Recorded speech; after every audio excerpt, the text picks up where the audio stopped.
are you guys? Today is a double bonus for you, which is kind of exciting. I'm doing our coaching session, which is a little bit outside our normal class schedule, and then I'm doing a 5 p.m. set of readings into Crystal Masters. So I'm very excited to be with you guys today. How are you? Yay, you see me. Okay, good. I wore a crown for you. Aren't they fun? I had such a hard time choosing which one I wanted to wear. So I chose a rainbow one to bring some rainbow energy to you. Aren't they cute? I was like, these better be comfortable. And when they arrived, I was like, oh my God, I could wear that all day. So much fun. So if you got a crown today, you're in for a treat. If not, or if you didn't want one, that's okay. But I think they're really cute. And it's kind of like a headband. It's not working on the crowns. Okay, Alexis, let's let Alexis know that the waitlist link isn't working, and then she can fix that for you. They were gone by like 9 a.m. this morning, so. Yeah, you can wear it all day. Girl, wear it all day. Actually, I think it's probably a little too big for little girls. This is really a proper adult crown. I don't know that it would really fit her. I have a big head. I don't know. Anyway, I'm happy to see you. Welcome to coaching. So I'm going to get right to it. You guys didn't hold back. I've got 7 pages, single space pages of really good questions to get to. And before that, I want to talk about the stages of acknowledgement, because I think it's really important to ground us and to bring us back to some of the coursework that we're doing, which I think actually will really help a lot of people right now with what's going on in the world and what's going on even in our own Facebook group, you know. And so I want to share some of that information with you and remind you. Okay, good. Alexis is helping you figure out the waitlist thing. So this is, I'm showing you on my phone, this is the graphic that I am referring to. So if you want to know, well, what are you talking about, stages or steps of acknowledgement, this is the graphic. So this is in your classroom. We started this work in April, and some of you may just have missed it. You know, maybe you haven't watched April's classes yet, or maybe you haven't seen session 1 of May. So this could actually be something that blew right past you. And it matches my crown. So I want to talk about it today to sort of get us started. And then I think actually quite a few of your questions touch on this subject of how do we work with what is in the subconscious. So many of you have asked, you know what I mean? How do I get back past subconscious blocks? How do I get access to what I don't know that I need to know? And so today I think is a really good time to talk about that. And then Alexis will, if you're not sure how to submit questions, Alexis will give you some guidance in the feed about how to do it. Yeah, didn't they make it pretty? The steps of acknowledgement, they took it and made it all rainbowy. Super beautiful. Okay, so a couple things I wanted to tell you before we get started. We did a special member-only discount that expires at midnight tonight. So it's 20% off for Soul Shift and Crystal Masters. In case you didn't see it yesterday, you have till midnight. If you don't need to shop or don't want to shop, great. Just letting you know it's there. It's a bigger discount. Right now the public has 18 and you guys have 20. So your code is FLY20, but that expires at midnight in case you wanted to use it. I didn't want to forget to tell you. Second thing I want to tell you is something that Alexis and we actually had a meeting this morning and chatted about. Isn't that cute? I'm obsessed with it. We actually had a meeting this morning and talked about something that came up in the group that I wanted to share with you because I think it actually might be really helpful for you guys to know. So Alexis and I are the moderators for the Soul Shift Facebook group and the Crystal Masters Facebook group. But we are also the moderators, or 2 of the moderators, on Gem Haven, Full Moon Ritualists, the Perfumery group, the Trading group, the Prayer group, and then our main Facebook page. Okay, so when Alexis isn't responsible for moderating those other groups, but she's an admin. She's listed. And the reason I'm sharing this with you, and also so that you know about me too, when you guys post a lot of times we don't see it. When you guys tag us, a lot of times we miss it. If I'm tagged and half an hour or more goes by, I will never see that tag. It gets bumped down because my entire, when you open your Facebook and it shows you your notifications, mine completely shuffles every 1 to 2 minutes because of the fact that she and I are moderating groups with more than 250,000 people in them. Okay, the reason I'm telling you that is sometimes I think people feel like, oh, I tagged you and you didn't see it. Does that mean you don't want to see it, or you don't care about me, or I'm not visible, or you know what I mean? The reason I am tagged so much, I can't even tell you. And then I'm tagged outside of those groups, right? So I try to prioritize Sage Goddess groups, but and I work in the groups, I would say myself personally, probably around 4 or 5 hours a day. Then the other 4 or 5 hours a day that I work is either being live or, helping my team or doing emails or having meetings. So I do it 7 days a week. I obviously can't have my team doing that 7 days a week. It's not legal, but I do it 7 days a week. Right now, Alexis is doing almost 7 days a week because she's doing overtime as a gift to all of us. The reason I'm telling you this is some people in the group were saying that they don't feel like they get seen sometimes, or they're being overlooked. And I want to make sure it's not intentional. I personally don't know of another company that tries as hard as we do to be as present in our Facebook groups almost around the clock. I don't even have a comparison point for it. So we're not perfect. We do miss stuff, but I don't want anybody to feel like, oh, they're not seeing me because they don't like me, or because I don't belong here, or because what I'm posting isn't important or significant enough. We really do try to spread our time across the cake like good, even frosting. But some people may not realize what we're actually managing and how hard it is for us to keep up. We try to get to every single thing that we're tagged in. No, there isn't a limit on the number in Soul Shift, but it also hasn't changed. Soul Shift, it has been a pretty static number of people for a really long time. So I haven't put a limit on it because every month a couple of people leave and every month a couple of people join. So it's been right about the same number. It's just given what we do. And the reason I'm sharing this with you is we give this an enormous amount of time, and it may not be enough, but we also can't do 24 hours a day, 7 days a week. We'll burn out. You know what I mean? So at some point we have to kind of let go and let God.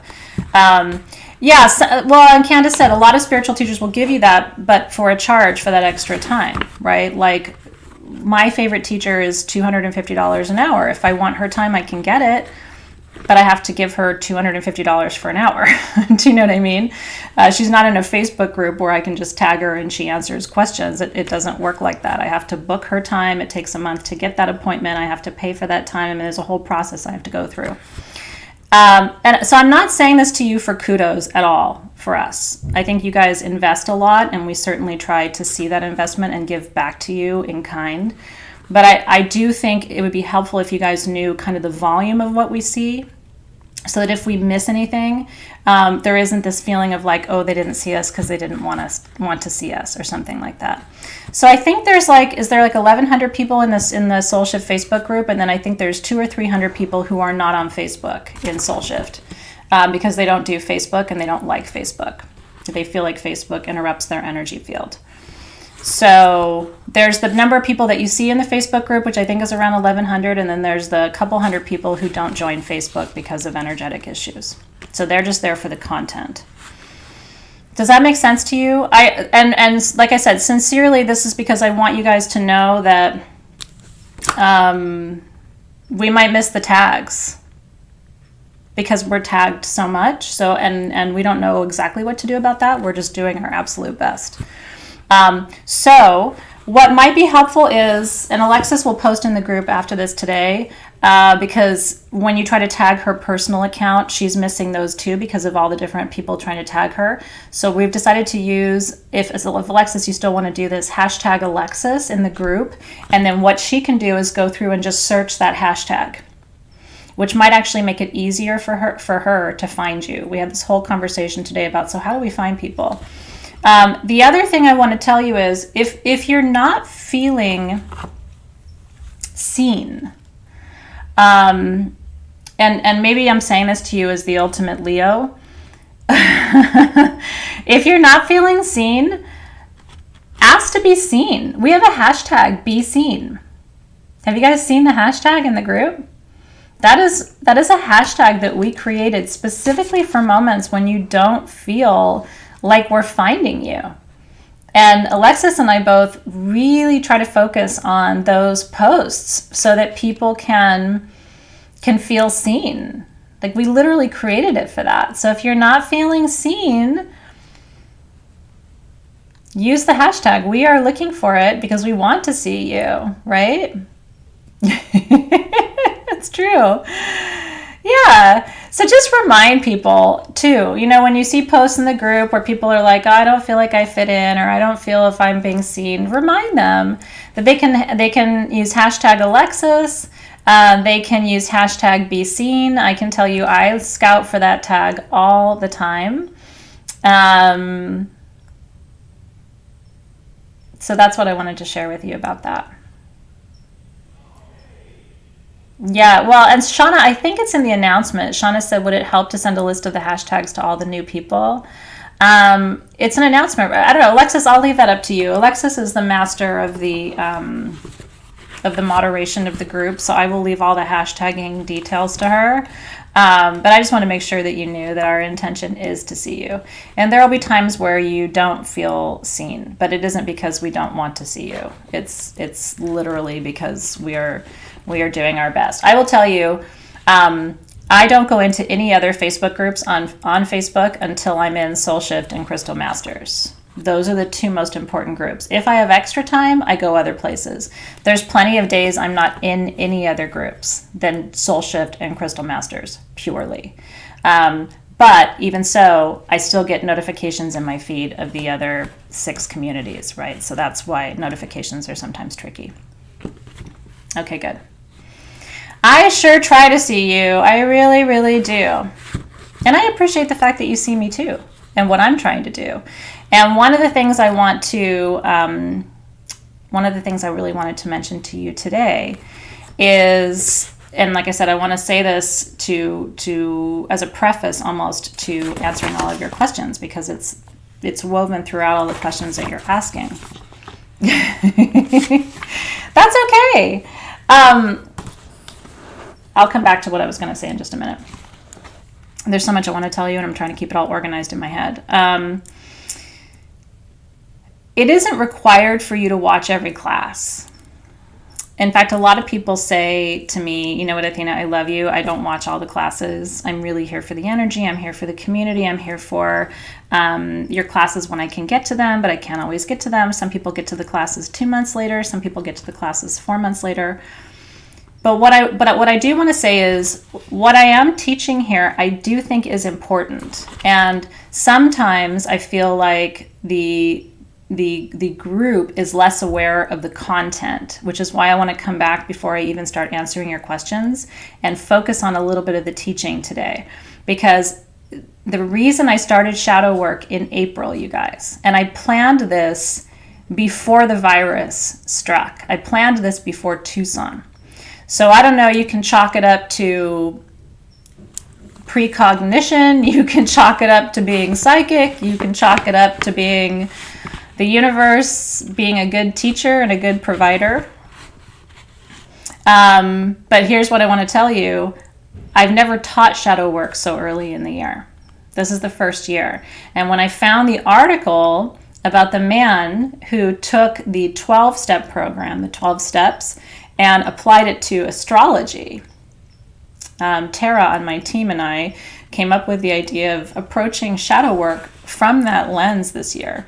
And who knew how necessary it was going to be? And not just for us as a collective, but for the planet.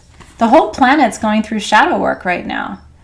And the number one thing I want to tell you is, and if you remember, if you look at the graphic for these steps, the steps are, first you have to face your shadow.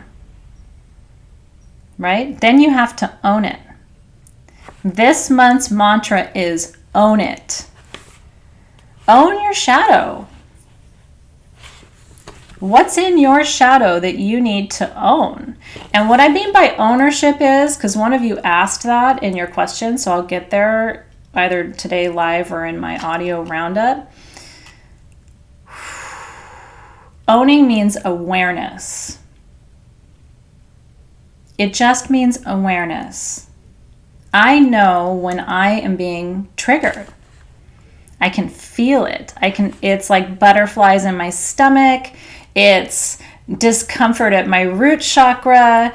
It's my heart kind of fluttering. Do you know when you're being triggered? You see something and it's like ding, ding, ding, ding, ding, like all the bells go off. What I want to share with you that I think is really important for everybody to hear today is the things that trigger you don't trigger other people. That is the nature of a trigger. The things that trigger me probably wouldn't trigger you.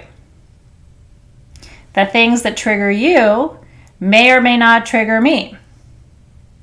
You might see something in your Facebook feed and all the bells go off. And you're like, holy shit, I'm so mad, I'm so upset. How could they do that? This is wrong. I can't, and you're going through this whole thing.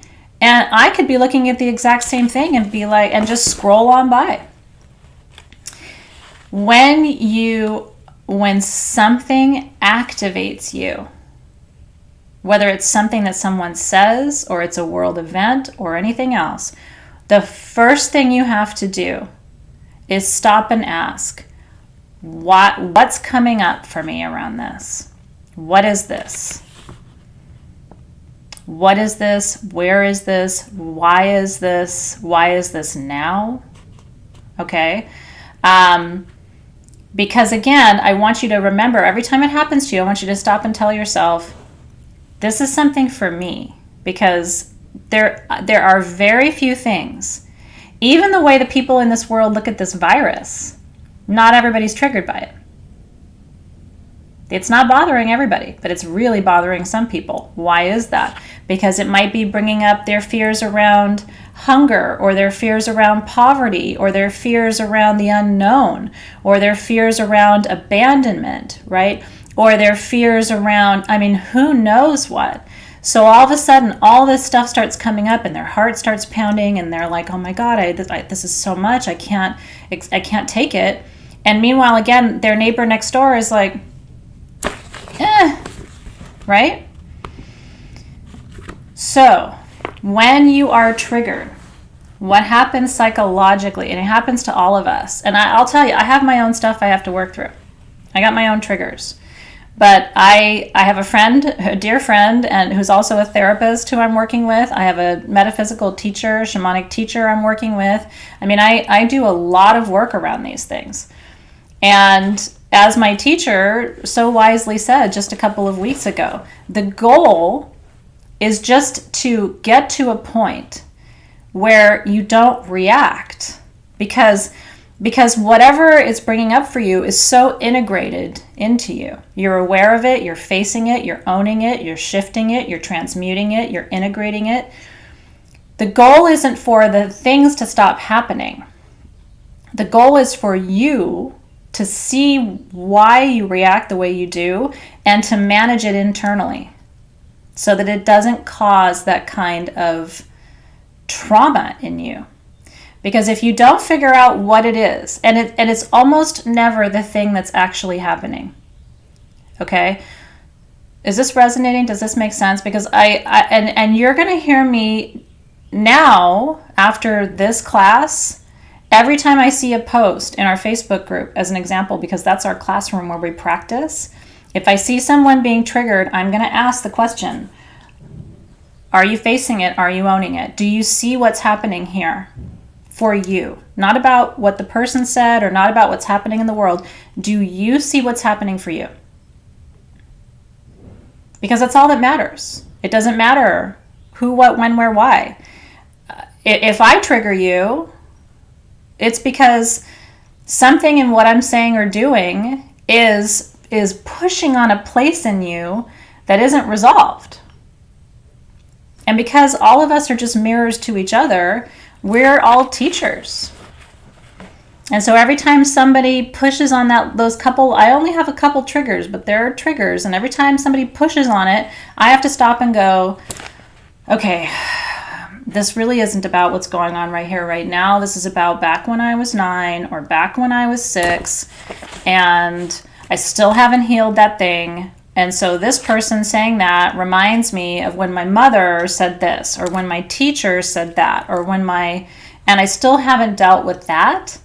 And so now I'm going to end up getting upset at something that's happening right in this moment, but it's happening because it's like it's a cosmic reminder. The universe is like, are you going to fix it now? Are you going to fix it now? Are you going to fix it now? Are you going to fix it now? I mean, it will just keep knocking on your door. And what I've had to learn is I can run away from it. I can break up with the person who's triggering me. I can run away. I can move to a different city from where I'm being triggered. And you know what? Somebody else is going to knock on my door again. In a new city, in a new relationship, in a new job. Somebody else is going to go ding, ding, ding, ding, ding, right on my bell. And if I try to fly again, they're going to come right back a month later and go ding, ding, ding, ding, ding, until I learn the lesson, because the whole reason I'm here is to stop doing this.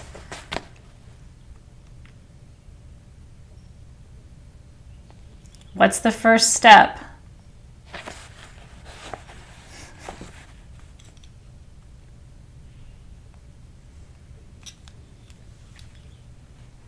Number 1, gotta face it.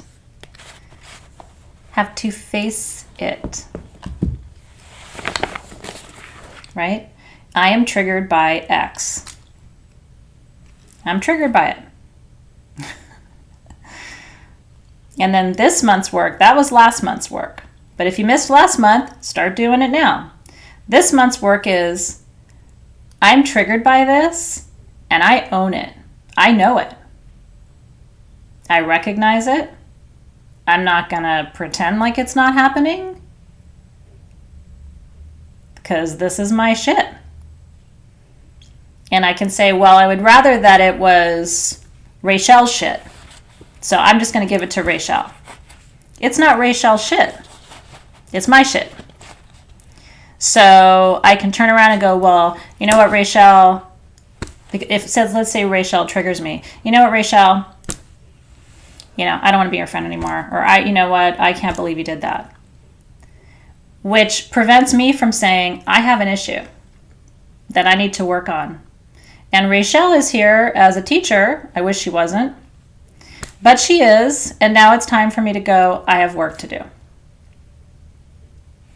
Rachel was just a convenient plant from the universe, right? So Valerie, if you don't know what triggers you, that's why I was saying earlier, it's when you get really upset about something, sometimes uncharacteristically upset, okay? Where you feel like everything in you is activated. You get frustrated and resentful and angry, almost out of band, almost out of character, right? It's just like a button in you that it pushes, right?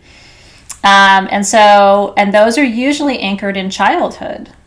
Usually it's somebody, parenting not happening the way it needed to happen, or, being bullied or being ignored or being mistreated or it's usually got a very, very, very powerful and legitimate origin state.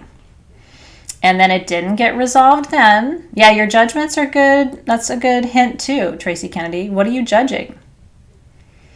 I can't believe she's doing that. I can't believe he's doing that.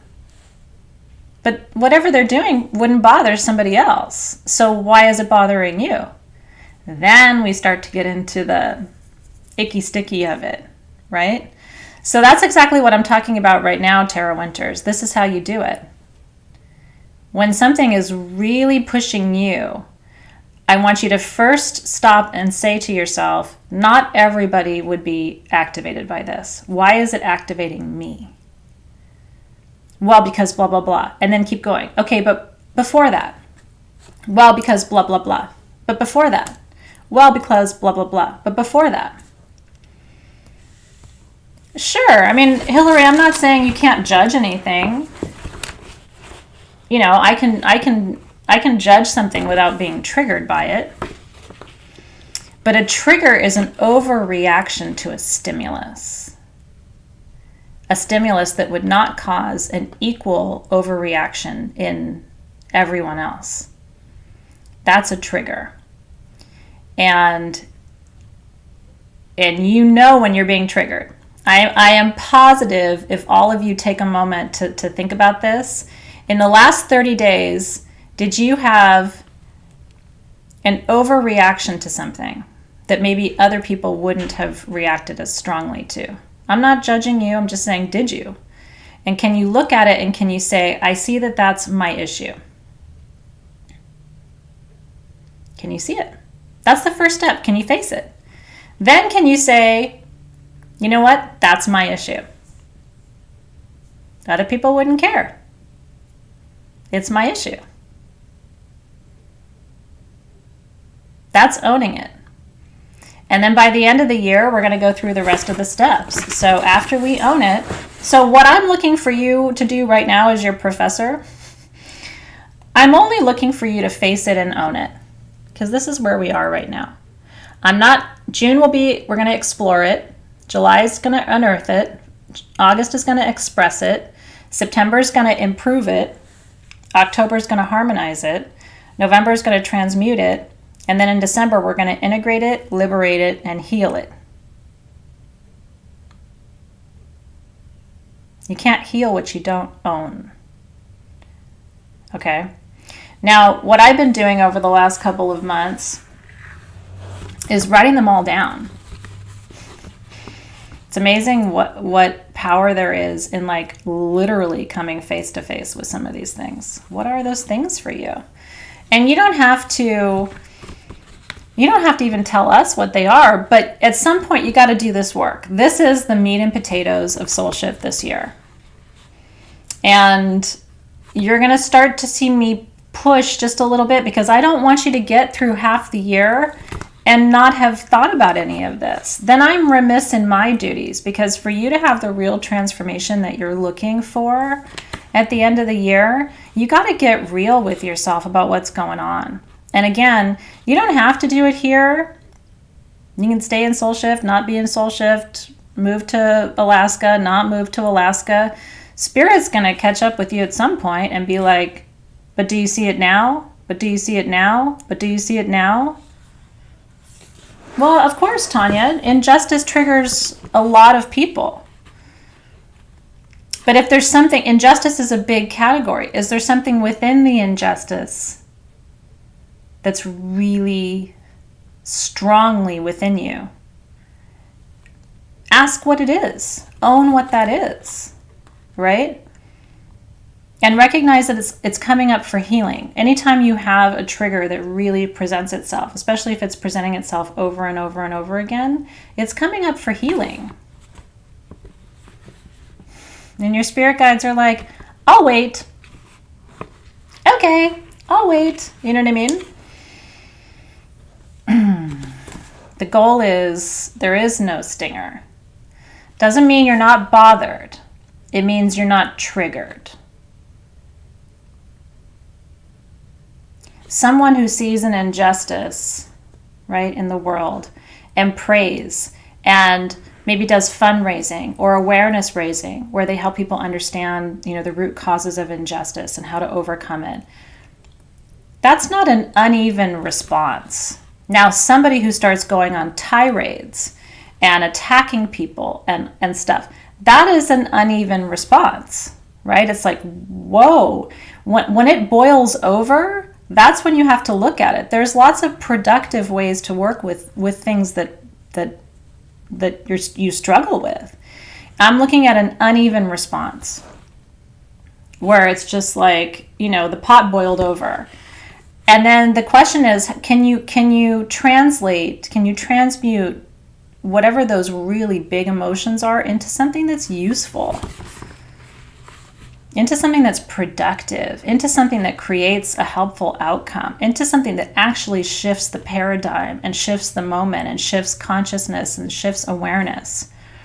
But somebody who's triggered can't create that because they don't even see. They can't even see what's going on with themselves. So how are they going to help anybody else through it? They're stuck in they're mired in their own process. They have to get clear about what's happening before they can even develop productive emotions around it. Does that make sense? And this isn't, I will tell you, this is not the same as like, oh, metaphysical people just want to be positive. You know what I mean? And just say everything's okay and everything's great and everything's acceptable. That's not where I'm going with this. I think we have to really do the deep inner work on the issues that we struggle with and help each other through them too. But I also think we have to understand ourselves, because if we're going to go out in the world and understand other people, we have to understand ourselves too. And part of that is looking at yourself and saying, I've got work to do. It all starts with me. If I'm not doing my own healing work, if I wasn't doing the work I'm doing right now, myself personally, I would not feel comfortable teaching you what I'm teaching you. I feel comfortable teaching you what I'm teaching you because I'm behind the scenes doing my own work. And this is the stuff that I have to do. And this is the stuff that we all have to do. And I have my places in me, just like you have your places in you. Nobody doesn't have stuff. But it's about trying to take energies that are stuck or that are resistant, or uncomfortable, and learn how to dialogue with them and acknowledge them, because ultimately the whole goal of this, you guys, is to bring it inward and to make a home for it. It's not to cover it up with unicorn frosting and pretend like it isn't happening. It's to look at it and say, little girl me, I see your pain. And we're going to acknowledge that it's there. We're going to work to harmonize the energies underneath it. We're going to acknowledge that, we're looking at the world through this lens, and we're going to find a productive way to integrate these emotions so that they don't have the capacity to upend us. Because unacknowledged shadow will come back and it can destroy relationships. It can destroy peace. It can do all of that. Or people end up self-medicating to avoid it. There's all kinds of different coping strategies other than I've got stuff to work on. And I have to look at what those things are. Woo! And I did a whole journey this morning about this. So if I seem in a centered place around it, it's just because I know I'm doing my own work and I know it's challenging. But keep doing it, because otherwise these issues are just going to come back around and back around and back around until you agree to say, you know what? I'm going to put my gloves on and I'm going to get in there. And in the meantime, I'm going to be right behind you going, can you face it? Can you own it? Let's explore it next month. Let's look at that. What is that for you? Are you willing? Are you willing to face it? Are you willing to own it and say, that's mine? Are you willing to explore it? Because in your shadow is some of your best stuff. In that place inside of you where you feel resentful and hurt and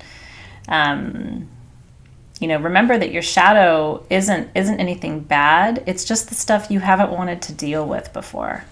So you pushed it down. You pushed it behind a rock. But it's still there. But along with all of that uncomfortable emotion is also lots of your creativity and lots of your passion and lots of your fun is back there with all that stuff. So while you were pushing down this other stuff that you didn't want to look at, you probably were pushing down some really great stuff too. So as we go back to Pandora's box and we go, you know what? Yeah, let's lift the lid and we open it up. It's like, look what's in there.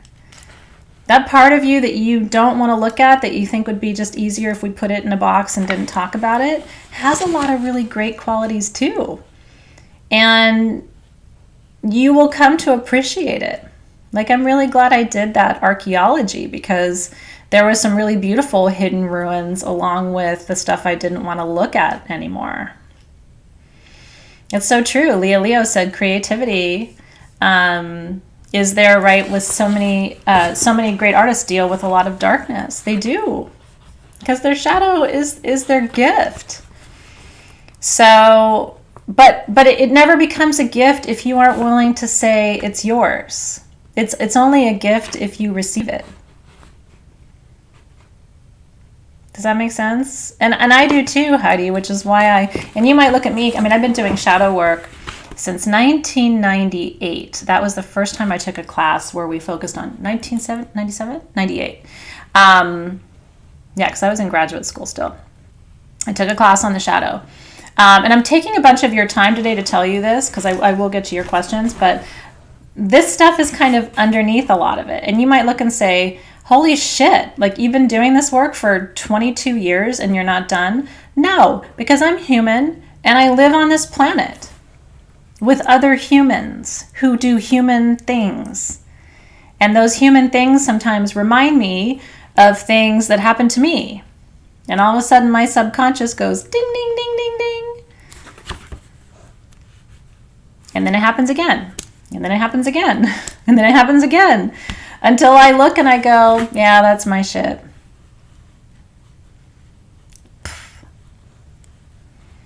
I wasn't dealing with the same shit in 98 that I'm dealing with today. Flavors of it, a little bit of it. But I had not unraveled it yet. Remember that spiritual work is not a line, it's a Fibonacci spiral. And every time you go in a little bit deeper and a little bit deeper and a little bit deeper and a little bit deeper, until you're like, how many times can I look at this same fucking issue? And it's like, until you've looked at it enough, then you'll be done. But if any part of it still bothers you, the work continues. So what am I going to ask you from now on when I see? I'm going to say, can you face it? Can you own it? And what is it? Can you name it? Can you name what this is? Are you willing to face it? Woo. All right.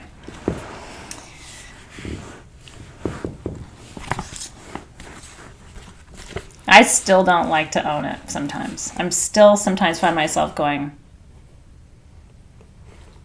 what if I don't want to own it? And my spirit guides are like, too fucking bad. It's yours. You're going to look at it. Because otherwise, the next person's going to come and do it. And the next person's going to come and do it. And the next person's going to come and do it until you own it. And then you can graduate. I don't know, Leo. I feel like I know the fib sequence spirals out, but I feel like with my own issues, it's like I go deeper and in. And then I turn the diamond again and I go deeper and in. And then I turn the diamond again and I go deeper and in. It's like this descending staircase into my spirit. You know what I mean? Like every time I go in, it's deeper and darker.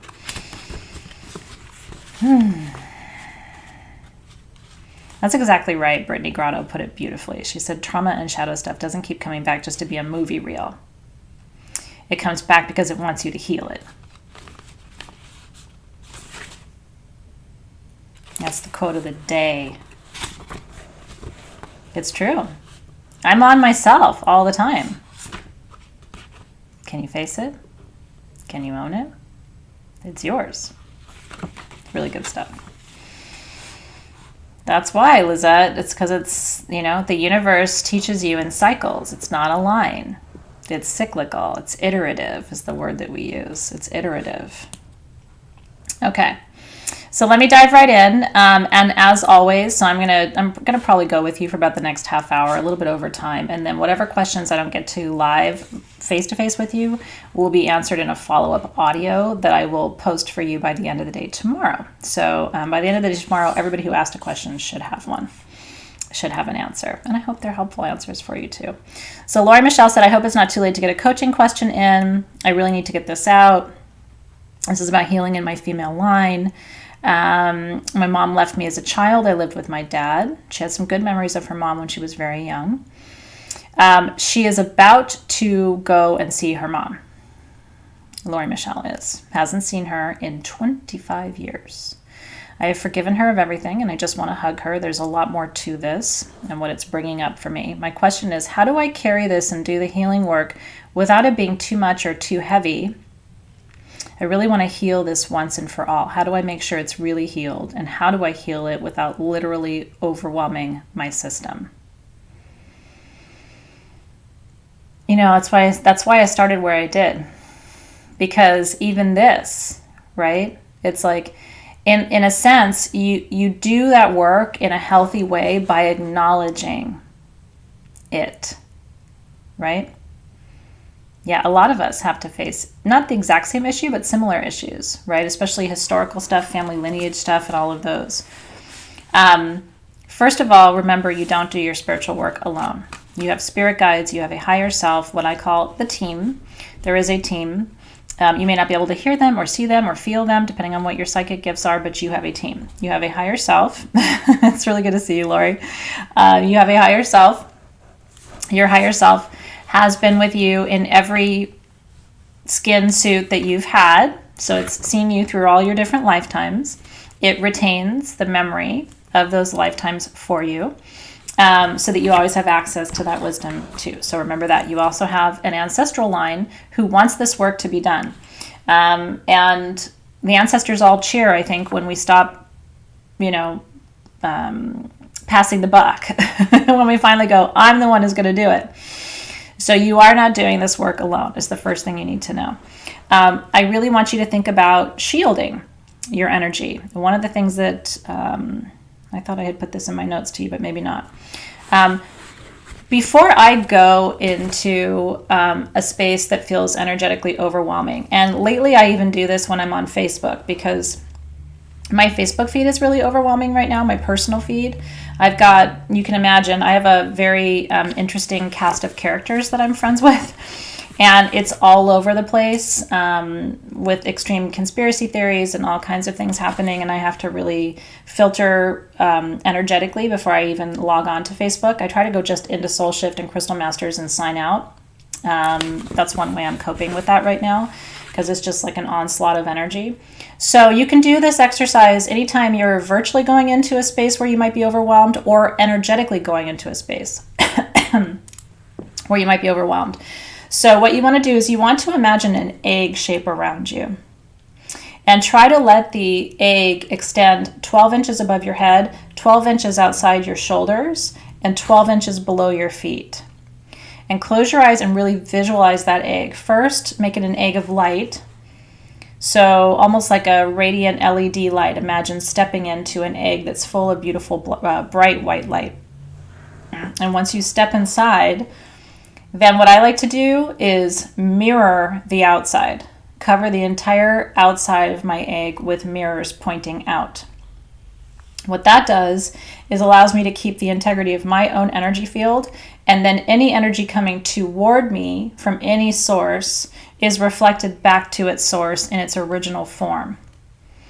So it doesn't cause any harm, because you're not sending anything to anyone except what they are putting out. So you're basically sending everyone's energy back to them and maintaining the integrity of your own field in the egg. It does feel like a disco egg.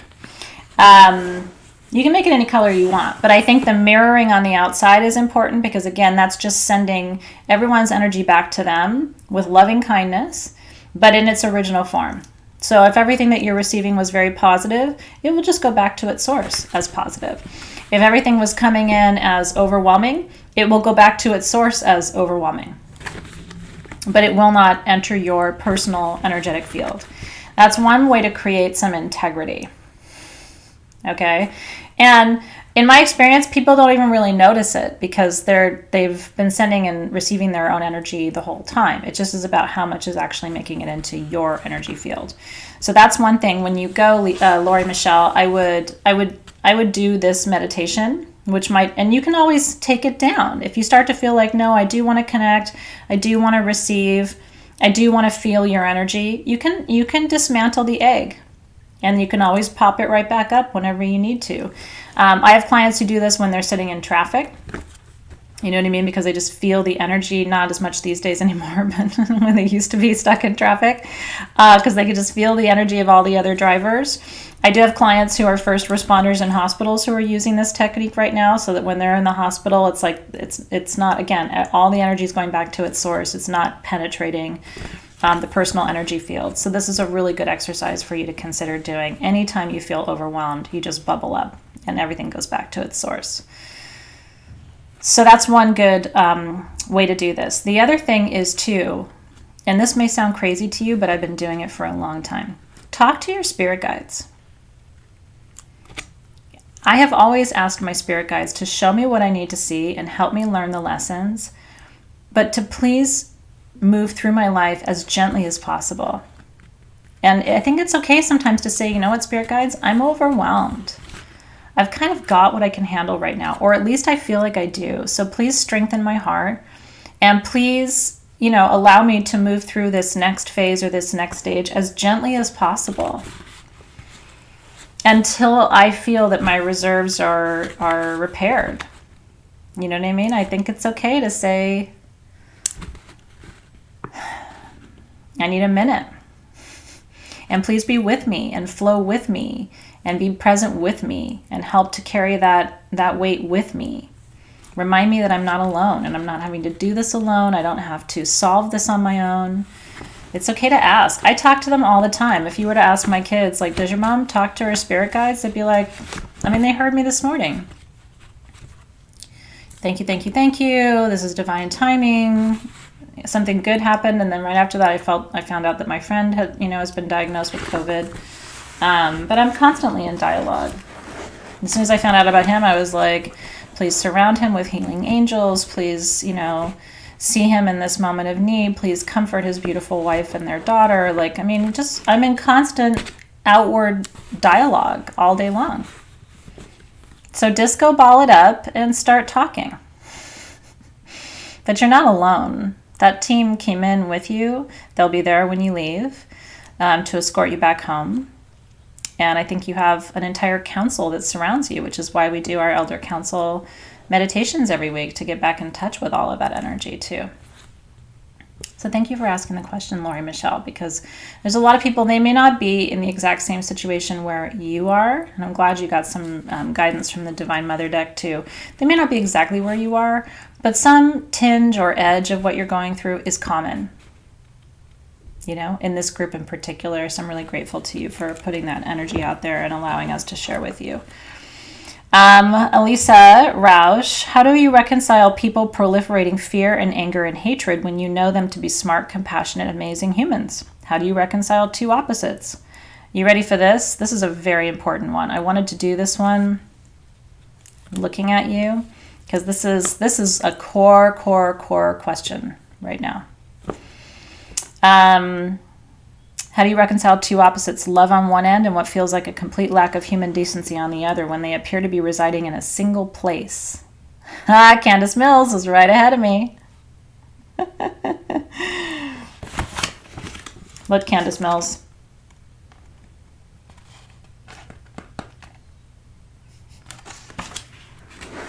I am struggling a lot not to attach and to just observe and be in the middle, but my super logical brain and super emotional heart can't let go of the two opposites, and it's tearing me up inside.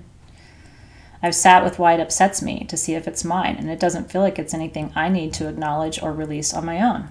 Do you see what she just did? Literally, if I was coaching her one-on-one, she's already done the first step I would have her do, which is, do you need to own this? Do you need to face this? Is this something for you? Already told me in her answer. She already did the work. Doesn't feel like it's anything that she needs to acknowledge. Does this mean it's work I'm meant to be doing for the collective? Right? Or is it some deep, dark thing of my own that I don't recognize as mine? Super juicy, right? So thank you, Elisa, because I think, again, divinely timed and something that's really common in our group and in the world right now. Okay, so what I said in my response, that Candace Mills was like 2 steps ahead, I said, it's the Hermetic principles. Everyone is both. The key is, are they aware? Are they aware that they're both? And are you aware that they're both? Everything is polar. Everything has an opposite, an equal opposite. So love and hate are the same energy line. They're the same energy line. They're just the poles. And then there's all the emotions in between love and hate, right? Anger and peace are the same vibration. They're just the poles, the opposites, right? They are not dissimilar. Every single person has a shadow. Every single person has a shadow.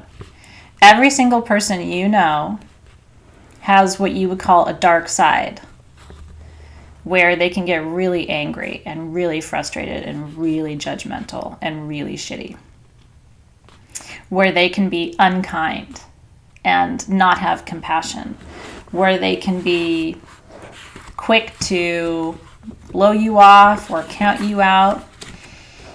Every single person. If you believe in your life that there aren't people who are both, then you set yourself up for some very disappointing surprises. This is part of letting people be human, is recognizing that everybody has that duality. Now, there are extremes of the extremes, right? Extreme hate, extreme violence, extreme all of those things. It doesn't mean we're not responsible for how we work those energies or how we manifest those energies or how we negotiate those energies. We're still responsible for healing them. But it doesn't make you inhuman to have polarity, right? I mean, we have to allow people that. This is where metaphysical people get off the tracks, in my opinion. Because what's funny to me, people talk about spiritual bypassing.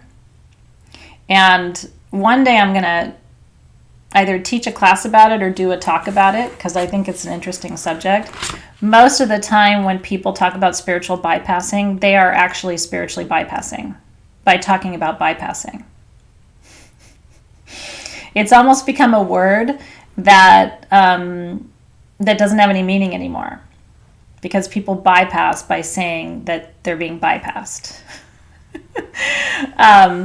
But a lot of times what bypassing is pretending like it should all just be easy. It should all just be positive. It should all just be love and light. It should all be all these things. And it's like, but it's not. That's not our universe. That's not these basic fundamental principles, right? It's not accurate. Everybody has the duality within them. The question is, are they aware that they have it? If they're not aware that they have it, then it becomes dangerous.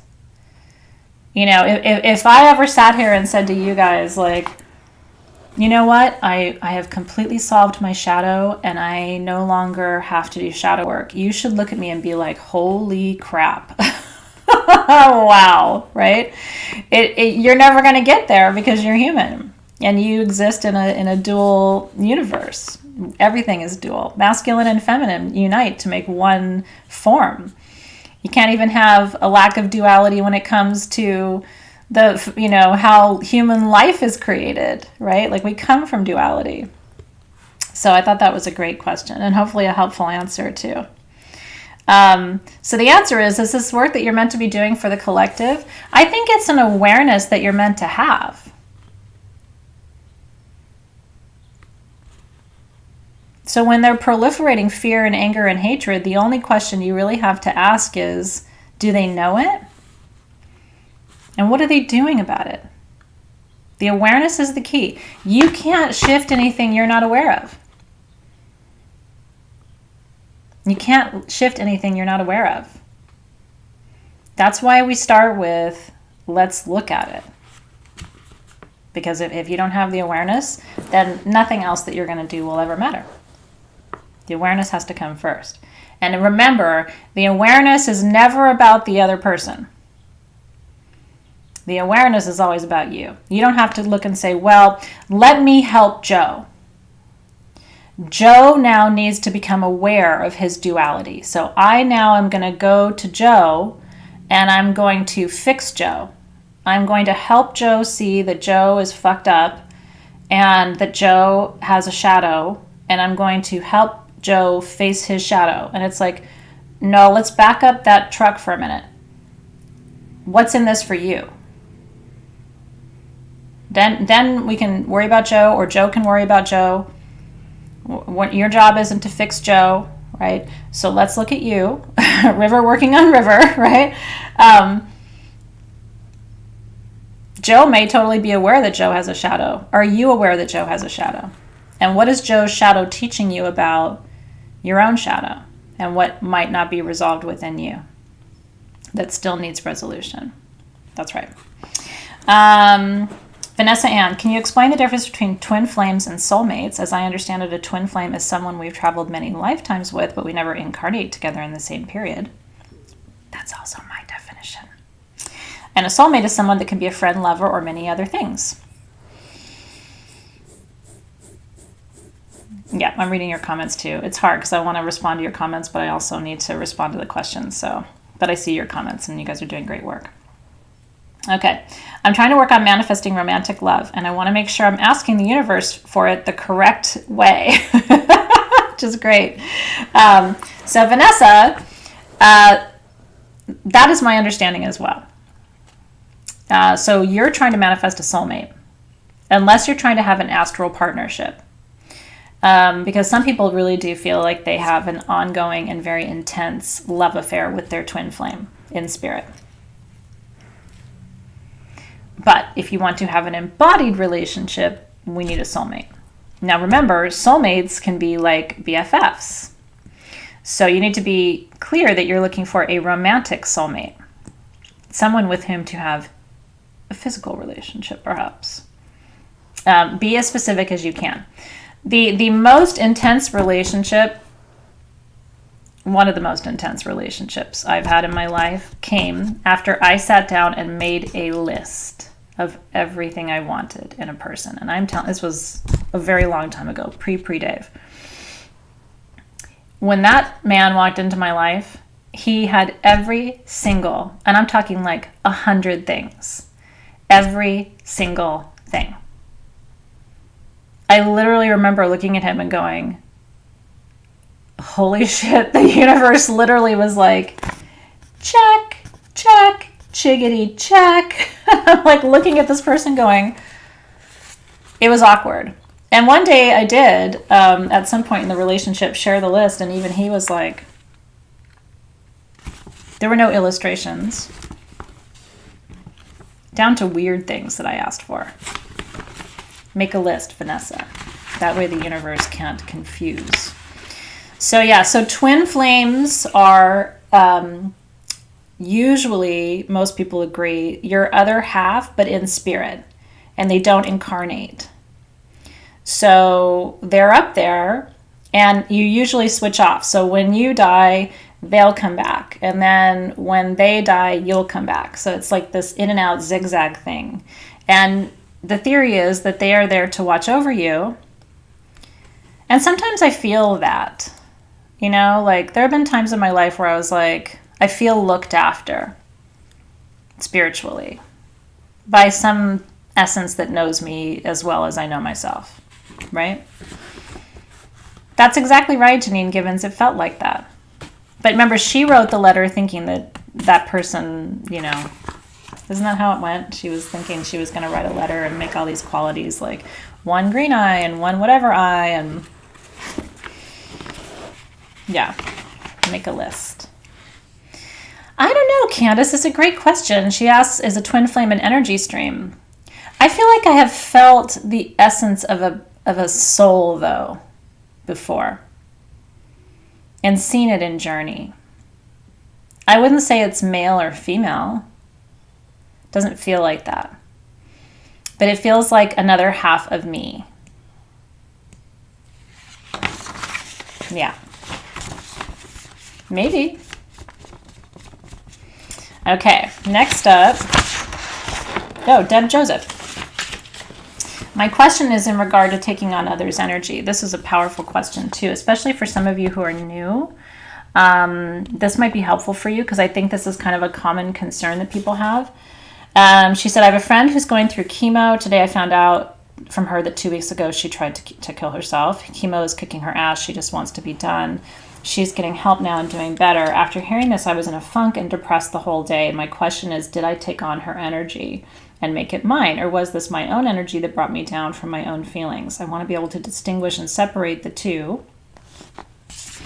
And so Deb said she couldn't be with us live, but she'll watch the recording later. So, yeah, it's interesting. Yes and no. In my experience, it's a little harder to pick up energy than you might think. It's not just by being in a room with someone or having a conversation with someone that you pick up energy. Okay, can it happen? Of course it can happen. One of the things you learn over time is, again, to either regulate and know when to bubble up your energy or to ask your spirit guides to do this on your behalf. And we've talked about this before through the concept of what I call pan protection, right? So I have always given my guides universal permission to protect me from any energy that would be harmful to my body or to my field. And I call that pan protection. And they just have that permission. And you can give your spirit guides the same thing. And so people ask me, they're like, well, why aren't you don't even hesitate, to work with people or to talk to people or to help people or to, be online with anyone at any time. I really do trust because I've given them that universal permission to move into my energy field and to universally protect me.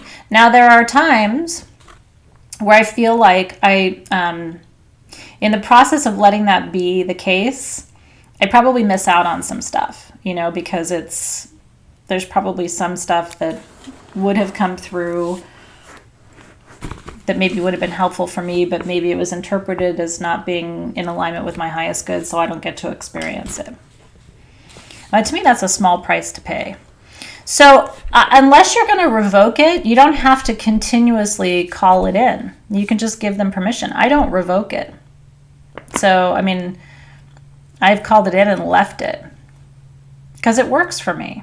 You know what I mean? I do. I feel like I'm buffered. Lisa's asking, what is bypassing? I think most people agree that what bypassing is someone saying that either something isn't true or isn't happening. It's like pretending things aren't happening or pretending that basically making you feel crazy. Like you didn't see that. That's not what's happening. Nobody did that. And where you're like, you start questioning your own experience. I don't know if the collective agrees, but that's kind of the working definition. So yeah, we did PAM protection in, I think it was 2018 or 2019. So if you left it, then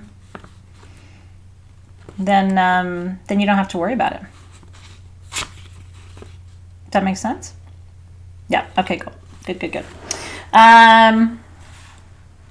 So the answer is, I don't know if you took on her energy.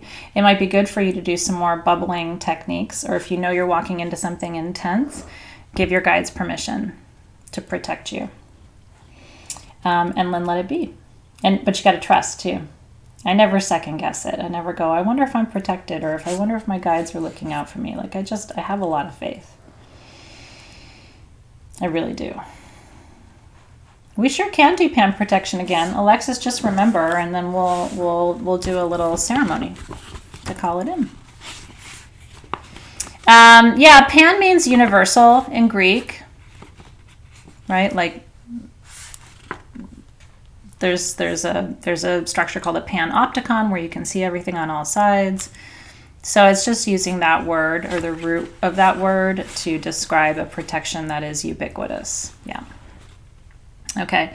Lori Morrison, have you considered a mastermind group for those of us interested in taking what we're learning from Soul Shift and Crystal Masters as part of entrepreneurship, our own business, to the next level?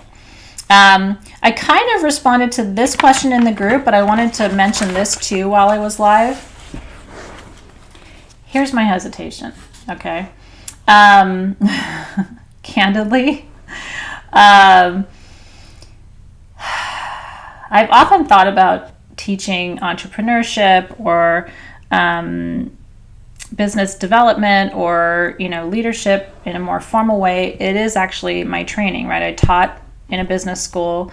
My PhD's in leadership. I've trained executive leaders for a long time. I still do it kind of informally even now when friends need help.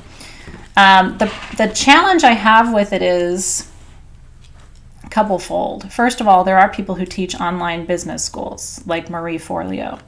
It's expensive, but people seem to like it. And so part of me is like, I don't know that I really need to, because there's already people out there doing that. The other thing I really try to avoid, because it bothers me quite a bit, I don't want people to see me as someone who is just teaching people how to do business or how to make money. I've always been really hesitant about that. I don't do what I do for the money. I do what I do because I love what I do. And, I'm fortunate that I can support my family and my team and I'm fortunate that I can do that with my work. But I don't want people to see me that way. You know what I mean? Because whenever anything like that comes up, it really, really bothers me and kind of goes to my core. And I just feel like it would give people who want to feel that way, like fodder, like, see, now she's teaching a class on how to run a business. Do you know what I mean? Because people are just like that. I think I would be good at it, and I think I would enjoy it. I just don't want to do that. Do you know what I mean? I even had one or two people say kind of unkind things about the fact that I still have Sage Goddess open during the pandemic. You know what I mean? And it's like, people just can be just really judgmental, and I don't know that I need that in my life at my age. It feels like drama. But I wonder if, and meanwhile I was like, if I were to close Sage Goddess during the pandemic, I'd have to let my whole team go. Like, well, how would I do that? It's just drama.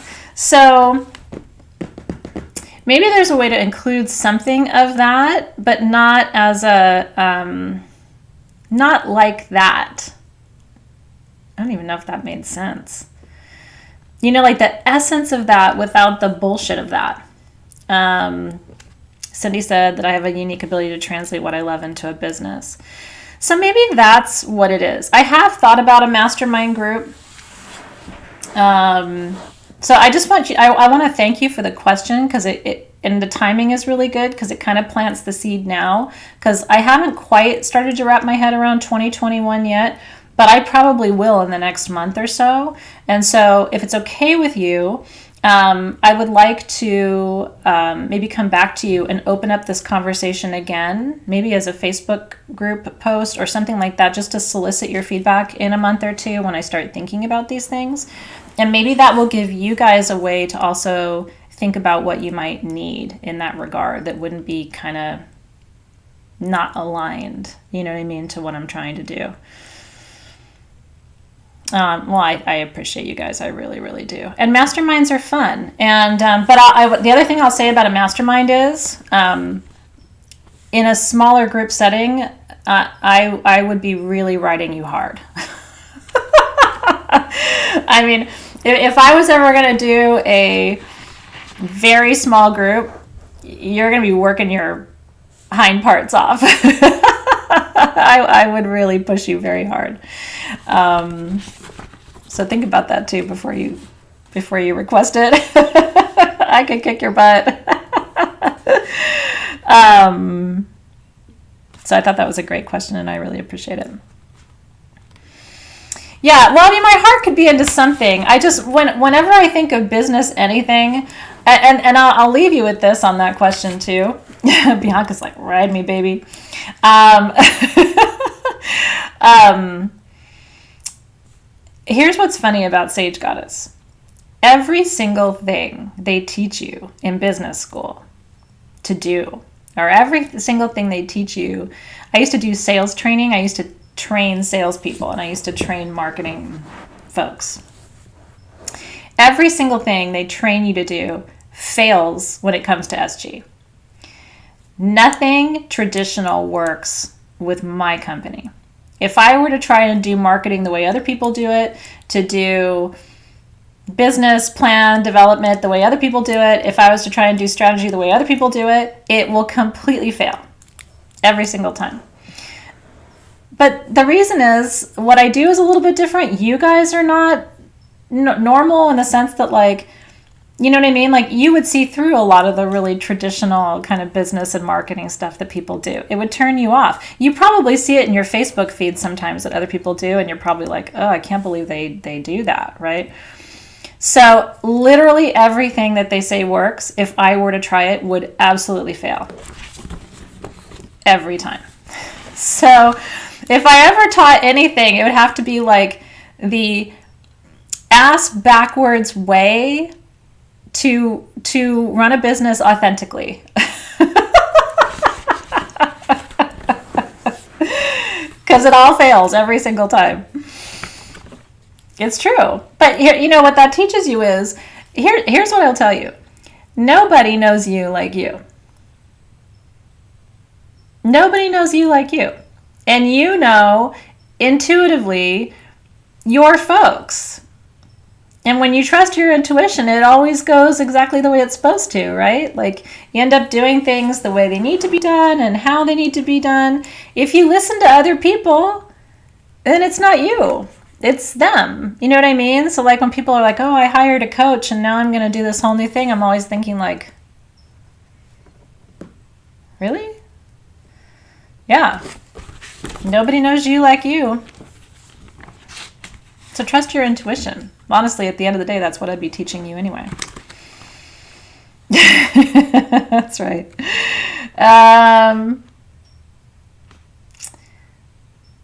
Let's see. Is there anything else I wanted to touch on in person before I sign off with you?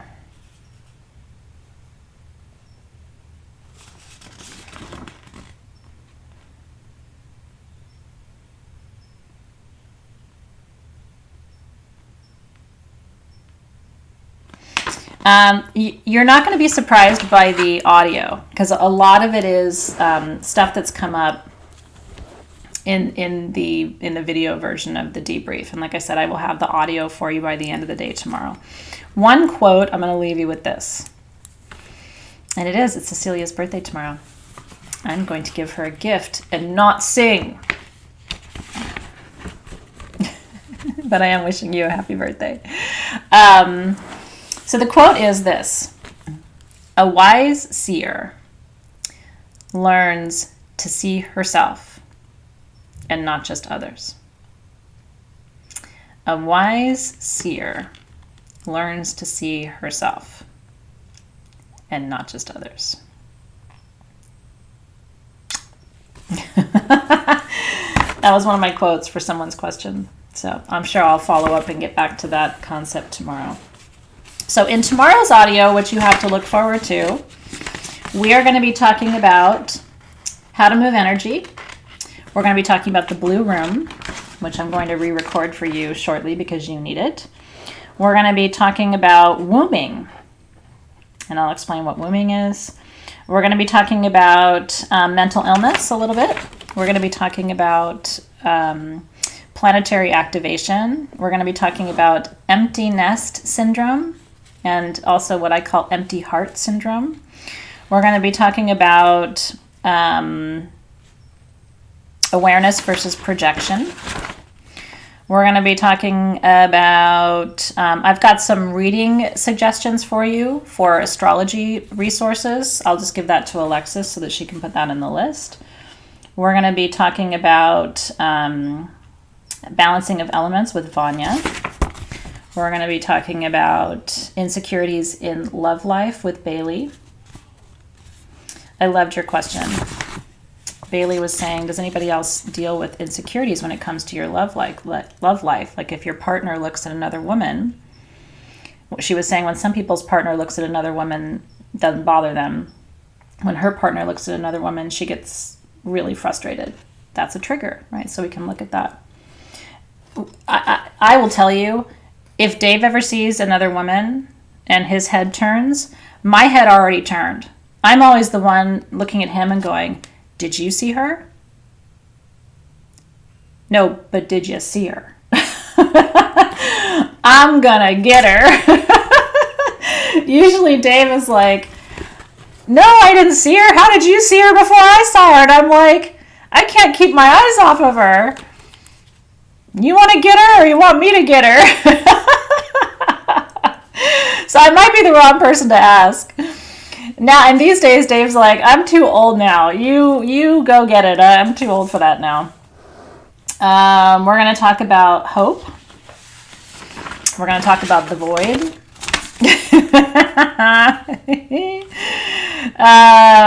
We're going to talk about embodiment and sacraments and vibration and hermetics and North Node and reading energy and passion and sex. Oh, I try to be respectful, but I'm also like, no, but did you see her? Yeah, I don't know about that, Hillary, why you got two different results from two different websites. I'd be curious to know what was different about it. I always use Astro. It's kind of my favorite. Cafe Astrology is good too. But anyway, yeah, there's super juice in tomorrow's audio follow-up, so be sure to listen to that. I hope you enjoyed today too.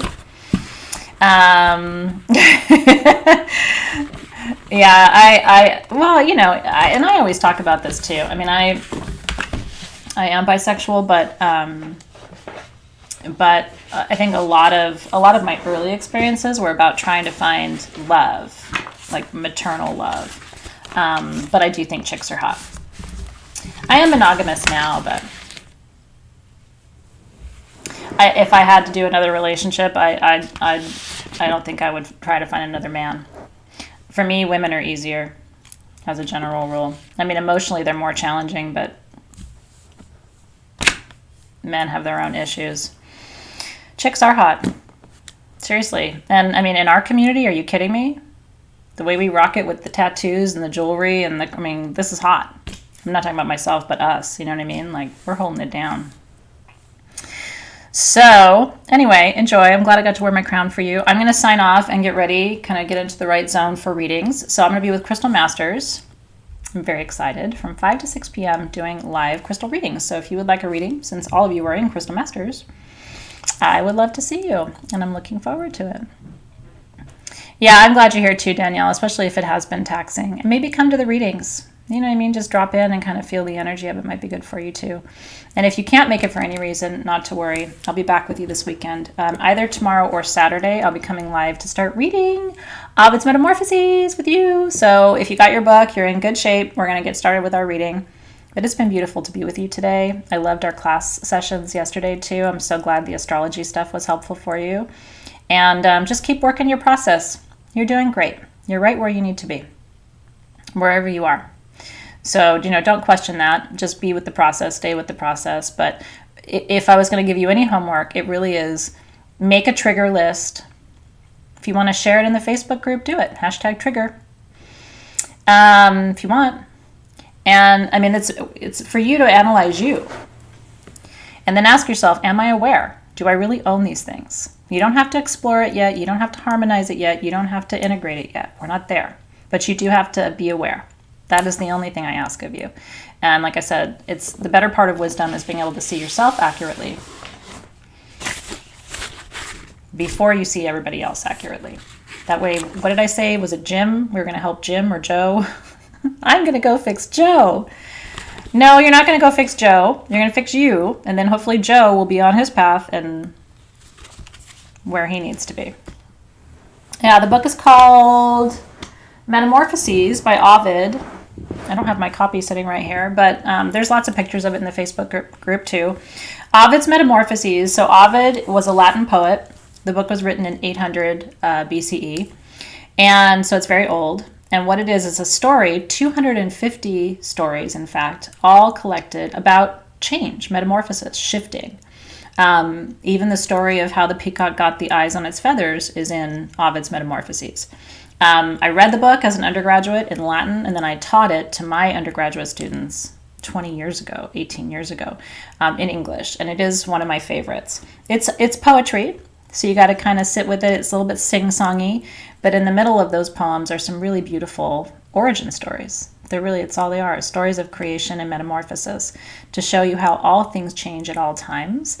Kind of gives you a blueprint for how our ancestors thought about change and metamorphosis as well. So I'm not sure what time yet, but I will let you know before I go live. And then I'll give you a heads up, at least a little bit of time so you can prep, and then I will go live. But it'll be recorded, so if you miss it for any reason, you can always go back and watch it later. And it's optional. You don't have to read. I just mentioned it in the group, and everybody seemed kind of keen on it. So I was like, cool. But then we will read. It's kind of like our book club. So I'm really looking forward to it. I'm glad you are too. All right, you guys, I will see you. I will see you in Crystal Masters in about half an hour. And then this will be on your classroom page. And then the audio tomorrow, Alexis will share to the classroom page as well. And that'll be part 2 of tonight's conversation. So I'll see you in